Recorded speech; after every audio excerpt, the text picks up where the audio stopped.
Chapter XXXV, Tested and Never Found Wanting. Kaka Mahajani's friend and master, Bandra insomnia case, Bala Patil Nevaskar. This chapter also continues the subject of the importance of the Uri. It also gives to cases in which Baba was tested and not found wanting. These cases will be taken up first. Preliminary. In spiritual matters or endeavors, sectarianism is the greatest bar to our progress. Those who believe the God is without form are heard saying that to believe the God is with the form is an illusion, and that the saints are only human beings. Then why should they bend their heads before them and offer dakshina? Persons belonging to other sects will also raise objections and say, why should they bow and offer allegiance to other saints, leaving their Sadgurus? Similar objections regarding Sai Baba were heard before and are heard even now. Some said that when they went to Shirdi, Baba asked for dakshina from them. Is it good that saints should collect money in this fashion? If they do so, where is their sainthood? But there are many instances where men went to Shirdi to scoff, but remained there to pray. To such instances are given below. Kaka Mahajani's friend. A friend of Kaka Mahajani was a worshipper of God without form and was averse to idolatry. Out of curiosity, he agreed to go to Shirdi with Kaka Mahajani on two conditions, viz. 1. That he would neither bow to Baba. 2. Nor pay him any dakshina. Kaka agreed to these conditions and they both left Bombay on a Saturday night and reached Shirdi the next morning. As soon as they put their feet on the steps of the masjid, Baba, looking at the friend from a little distance, addressed him in sweet words as follows. Oh, welcome sir. The tone that uttered these words was a very peculiar one. It exactly resembled the tone of the friend's father. It reminded him of his departed father and sent a thrill of joy through his body. What an enchanting power the tone had. Being surprised, the friend said, "This is no doubt the voice of my father." Then he at once up and, forgetting his resolution, placed his head upon Baba's feet. Then Baba asked for dakshina twice, once in the morning and again at noon at the time of their taking leave. But he asked it from Kaka only and not from the friend. The latter whispered to Kaka, "Baba asked for dakshina from you twice. I am with you. Why does he omit me?" "You ask Baba himself," was Kaka's reply. Baba asked Kaka what his friend was whispering. Then the friend asked Baba himself whether he should pay any dakshina. Baba replied, "You had no mind to pay, so you were not asked. But if you want to pay now, you may." Then the friend paid 17 rupees as dakshina, the same amount that Kaka paid. Baba then addressed him a few words of advice. "You do away, destroy the Teli's wall, sense of difference, between us, so that we can see and meet each other face to face." Then Baba allowed them to depart. Though the weather was cloudy and threatening, Baba assured them of their safe journey, and both of them reached Bombay safely. When he reached home and opened the door and windows of his house, he found two sparrows fallen dead on the ground, and one just flying out through a window. He thought that if he had left the windows open, two sparrows would have been saved, but thought again that they had met their lot and that Baba had sent him back soon just to save the third sparrow. Kaka Mahajani's master. Kaka was the manager in the firm of Thakkar Dharmase Jetha Bhai, a solicitor of Bombay. Both the master and the manager were on intimate terms. Mr. Thakkar knew that Kaka was often going to Shirdi, staying there for some days and returning when Baba permitted him. Out of curiosity and just to test Baba, Mr. Thakkar decided to go to Shirdi with Kaka during Shimga holidays. As Kaka's return was uncertain, he took another man with him as an associate. The three started together, and Kaka bought 2 seers of raisins, dried grapes with seed, on the way for presentation to Baba. They reached Shirdi in due time and went to the masjid for darshan. Then Baba Saheb Tarkhar was there. Mr. Thakkar asked him why he came there. For darshan, Tarkhar replied. Mr. Thakkar asked if miracles took place there. Tarkhar replied that to see miracles, was not his attitude, but the earnest intentions of the bhaktas were satisfied here. Then Kaka prostrated himself before Baba and offered the raisins to him. Baba ordered them to be distributed. Mr. Thakkar got a few of them. He did not like the raisins, and he was advised by his doctor not to eat them without washing and cleaning them. So he was in a fix. He did not like to eat them, nor could he reject them. To keep up formalities, he put them into his mouth, but did not know what to do with the seeds. He could not spit them out on the floor of the masjid, so he pocketed them against his wish.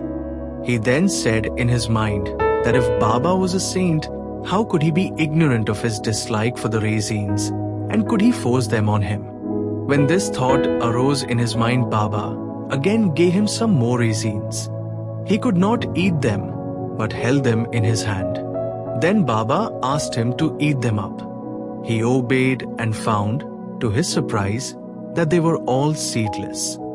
He wanted to see miracles, and here was one. He knew that Baba read his thought, and as per his wish converted raisins with seeds into seedless grapes. What a wonderful power! Again to test further, he asked Tarkhar, who was sitting by and who also got some raisins, what kind of grapes you got? He replied, they variety with seeds. Mr. Thakkar was still more surprised to hear this. Then to confirm his growing faith, Thakkar thought in his mind that if Baba was a real saint, the raisins should be now given to Kaka first. Reading this thought also, Baba ordered that distribution should be commenced from Kaka.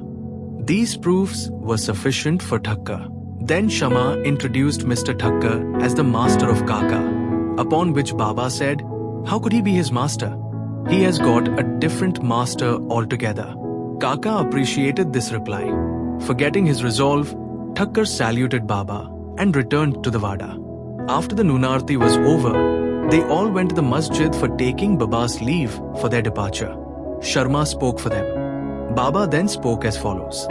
There was a fickle-minded gentleman. He had health and wealth and was free from both physical and mental afflictions, but he took on him needless anxieties and burdens and wandered hither and thither, thus losing his peace of mind. Sometimes he dropped the burdens, and at other times carried them again. His mind knew no steadiness. Seeing his state, I took pity on him and said, now please keep your faith on any one place. Point, you like, why roam like this? Stick quietly to one place. Thakkar at once came to know that that was an exact description of himself. He wished that Kaka should also return with him, but no one expected that Kaka would be allowed to leave Shirdi so soon. Baba read also this thought to his and permitted Kaka to return with his master. Thakkar got one more proof of Baba's capacity to read another's mind. Then Baba asked Kaka for 15 rupees as dakshina and received it. To Kaka he said, if I take 1 rupee as dakshina from anybody, I have to return it tenfold to him. I never take anything gratis. I never ask anyone indiscriminately. I only ask and take from him whom the fakir, my guru, points out. If anyone is indebted formally to the fakir, money is received from him. The donor gives, I sows his seeds, only to reap a rich harvest in future. Wealth should be the means to work out dharma. If it is used for personal enjoyment, it is wasted.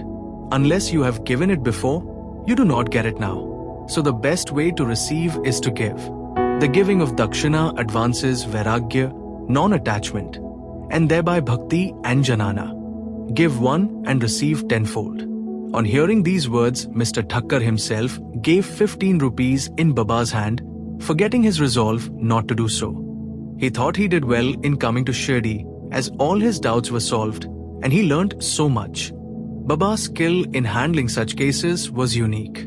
Though he did all those things, he was totally non-attached to them. Whether anybody saluted him or not, or whether anybody gave him dakshina or not, it was the same to him. None he disrespected. He felt no pleasure because he was worshipped and no pain because he was disregarded. He transcended the pairs of opposites with pleasure and pain, etc. Insomnia case. A Kayastha Prabhu gentleman of Bandra suffered from insomnia for long. As soon as he laid himself down for sleep, his departed father appeared to him in his dream and abused and scolded him severely. This broke his sleep and made him restless the whole night. Every night this went on, and the man did not know what to do. One day, he consulted a devotee of Baba in this respect. He recommended the udi as the only infallible remedy he knew. He gave him some udi and asked him to apply a little of it to his forehead before going to bed and keep the udi packet under the pillow. He tried this remedy and found, to his great surprise and joy, that he got sound sleep and that there was no disturbance of any kind. He continued the remedy and always remembered Sai. Then he got a picture of Sai Baba, which he hung on the wall near his pillow, and started worshipping it daily and on Thursdays, offering garland, navidya, etc. Then he got on well and forgot altogether his past trouble. Balaji Patil Nevaskar. This man was a great devotee of Baba. He rendered most excellent and disinterested service. Every day he swept and kept clean all the passages and streets in Shirdi through which Baba passed in his daily routine. This work was, after him, equally well done by another female devotee named Radha Krishnamai, and after her by Abdullah. When Balaji reaped his corn every year, he brought the whole quantity and presented it to Baba. He returned with what Baba gave him and maintained himself and his family with it. This course was followed by him for many years and after him by his son. Power and efficacy of Odi. Once it happened that at Balaji's death anniversary day, a certain number of guests were invited and the dinner was prepared for them. But at the dinner time, it was found that thrice the number of people invited had turned up. Mrs. Nevaskar was in a fix. She thought that the food would not suffice for the people assembled, and that if it fell short, the honor of the family would be at stake. Her mother-in-law comforted her by saying, "Don't be afraid, it is not ours, but Sai's food. Cover every vessel with cloth, putting some udi in it, and serve from the same without opening it. Sai will save us from ignominy." She did as she was advised, and it was found to their surprise and joy that not only did the food suffice for all, but plenty of it remained after serving. As one feels intently, so he realizes accordingly, was proved in this case. Sai appearing as serpent. Once Raghu Patil of Shirdi went to Balaji Patil at New Age. That evening he found that a serpent entered the cowshed hissing. All the cattle were afraid and began to move. The inmates of the house were frightened, but Balaji thought that it was Sai who appeared in his house as a serpent. Without being afraid in the least, he brought a cup of milk and placing it before the serpent said, "Baba, why do you miss and make noise? Do you want to frighten us? Take this cup of milk and drink it with a calm mind." Saying this, he sat close by unperturbed. The other members were frightened and did not know what to do. In a short time the serpent disappeared. Nobody knew where it went. It was not found though a search was made in the cowshed. Balaji had 2 wives and some children. They sometimes went to Shirdi from New Age for taking Baba's darshana. Then Baba bought saras and other clothes which were given to them with his blessings. Bo to Shri Sai, peace be to all.